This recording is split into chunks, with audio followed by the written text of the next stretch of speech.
Hey, what's up, everybody? This is Charles Sabansi. I want to welcome you guys to another episode of the Dreamerspro Show, where we cover everything from sports, hot topics, classic debates, entertainment, where we give you guys the first perspective on things and how we see them. And today we got another episode of this, man. But hopefully this thing finally comes to a conclusion.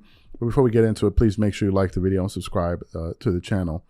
Now, for me, and I think in a few people out there, Kawhi Leonard's injury, these playoffs have really deflated us, and it's taken the excitement out of the playoffs, to be quite frank with you. Just yesterday, I was discussing this on our community board on the channel, where I was just like, players are going down left and right, either to injury or suspension. Yesterday, you saw the game where Jimmy Butler had probably one of the most incredible single game performances in NBA playoff history. I mean, this guy was just totally unconscious in that game, and Giannis Antetokounmpo made his return to that game, I think, after missing 2 games of the series, right? And you just see players going out left and right. John Morant was injured. So many guys have been out, right? But the biggest one for me has been Kawhi Leonard's injury. And just today we got another report that, in fact, he's going to miss Game 5, which is tonight. And I think probably this series gets closed out tonight unless something miraculous happens. This is exactly what the Clippers did 2 years ago when he initially got injured. They refused to kind of give conclusive information to the public to say, okay, this in fact is what it is. So you just kept on saying he's out for this game, he's out for that game, when instead they could just say, hey, listen, he's gone for the season. But I don't know why they don't want to do that. So this is where we are with Kawhi Leonard. And just this morning, I was kind of doing some research, and I came across an interview on the Dan Patrick Show where they brought in NBA legend Reggie Miller, right? And Reggie Miller was there. He was also calling that game yesterday. I think between the Miami Heat and Milwaukee Bucks, because I saw that game. So anyway, he was on Dan Patrick's show for about a 20-minute spot, and they were talking about a range of things, but predominantly they were focused on the playoffs. That's where all of the attention of their show was on. And then he was asking him to kind of go through series to series. And then he got to one point, in the show, probably at the 10-minute mark, where Dan Patrick asked Reggie Miller to weigh in on what he thinks Kawhi Leonard's legacy is going to be moving forward, where he basically said, how do you think Kawhi Leonard is going to be remembered? And he has some pretty interesting and strong positions to take on the matter. So what we want to do is want to play exactly what Reggie Miller had to say here, and then we're going to come back and react to his comments. Take a listen to what Reggie Miller had to say there. Watch. I've been bringing this up with NBA guests here the last 2 weeks. I don't know why I'm fixated on it, but how will history remember Kawhi Leonard? Well, you know what? You can't erase 2 championships. One with a organization that was used to winning with the Spurs, and he was more so known as a defender on that team, but that's why he won Finals MVP, because of the work he did against LeBron. But look, that Toronto run came out of nowhere, right? No one expected that. And again, I know Golden State, they had injuries during that. And what if KD didn't get hurt? What if Clay didn't get hurt? But you can't control that. You can only control what I do, what they did. They ended up winning the championship. It hurts because I love Kawhi, and I know how much of a competitor he is. But again, the game of basketball is not like a light switch. You can't just turn it on and turn it off when you want. I've never been a big fan, a proponent of load management. I'm somewhat old school. If you're able to play, you play, because that's the way you condition your body.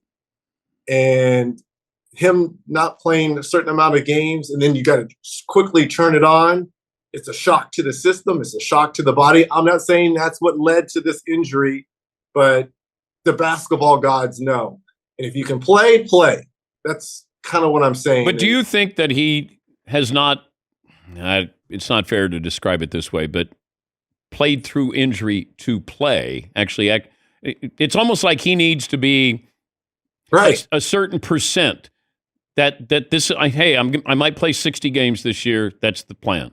Instead of playing, I could play maybe 65 to 68, but I might not be, 100%, 80%. I can only speak to myself, and this is how I always view things in injuries when I would have a torn ankle or whatever. Me at 70, 75%, 80% is better than a lot of shooting guards at 100%. That's how I felt in my head. Kawhi Leonard at whatever percent you play at would be better than most small forwards / power forwards at any percent. That would be the only thing I would say to that, because he is too good, too talented. And at times, no one is 100% this time of year. You've got to be able to play through it. To me, that's what you got to be mentally strong to play through it, Theodore. Well, will history be kinder to Dwyane Wade or Kawhi Leonard? Definitely Dwyane Wade. Dwyane Wade played through injuries, right?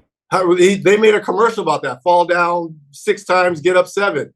They made commercials about that. Better player.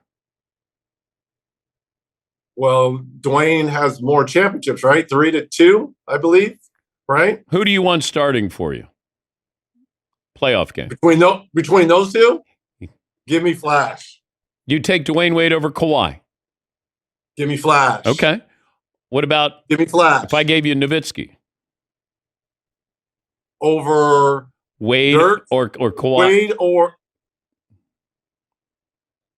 Are you going to tell me who the rest of my team is? No, that's your star. That's your leader. Game 7, playoff. Give me Flash. Okay. Give me Flash. That dude, give me Flash, man. I think I'd take Kawhi. Healthy. Game 7? Yeah, healthy Kawhi. Now, he won't be there for Game 5 or Game 6, but Game 7, he's going to be there for Game 7, and I'm going to take him in Game 7. Man, give me Dwyane Wade when he won his first championship over Dallas. Without LeBron, without Chris Bosh, give me that. So you heard his comments. One thing I want to touch on, I think one player that gets forgotten in annals in history is Dwyane Wade. People forget that Dwyane Wade was a bad boy before LeBron joined the Miami Heat. He was a bad man. And as a matter of fact, the year before LeBron and them, they formed that super team with Dwyane Wade, Chris Bosh, and others. Dwyane Wade had led the league in scoring just the year before. Prior to that, he had won the NBA Finals, an improbable victory against Dirk Nowitzki's Dallas Mavericks team, and he was the Finals MVP. And Dwyane Wade had one of the all-time great performances in NBA history. Dwyane Wade was always a clutch player, had a lot of heart, was kind of the overlooked pick in that draft, that 2003 draft for Carmelo Anthony and LeBron James. He was the forgotten guy. But funny enough, he was the most successful player from that draft at the beginning of their careers. It was Dwyane Wade. Dwyane Wade was the one winning Finals MVPs, right? Because he was an excellent player, absolutely excellent player, all-time leader in block shots in for 2 guards. So Dwyane Wade is one of the greatest players of all time. Period. In the story. And what kind of hurt him towards the end of his career is injuries, right? It's injuries. But if we're looking at him in a vacuum in his prime, Dwyane Wade was incredible. He was absolutely incredible. They didn't call him the Flash for no reason. He was amazing. But to go to kind of what Reggie Miller said, if we're looking at players, I personally believe Kawhi Leonard is the better player in terms of his two-way ability. He is the more efficient scorer as well, but his ability to guard players and just, his knack for the ball and, his IQ. Kawhi Leonard is a hell of a player, but it's going to be hard to rank him above Dwyane Wade if he doesn't start stringing together some good seasons. Dwyane Wade is a 3-time champion. Kawhi Leonard is a 2-time champion, 2-time Finals MVP, but he's going to need at least 5-6 more all NBA level caliber seasons, to say, hey, I'm better than Dwyane Wade. Because if people bring up that conversation, people are also going to look at the longevity. But this is where we are with Kawhi, man. It's unfortunate. To be quite honest with you, it's very unfortunate as a Kawhi Leonard supporter, somebody that supported him for all these years. It's I'm in a very difficult place emotionally because I don't know what to think. Right? I don't know what to think. I don't know what's next. Are the Clippers going to give it another run with this guy? Should they move him? I don't know. You see me posting these things on the channel. It just because of the range of emotions that I'm kind of going through because I don't know.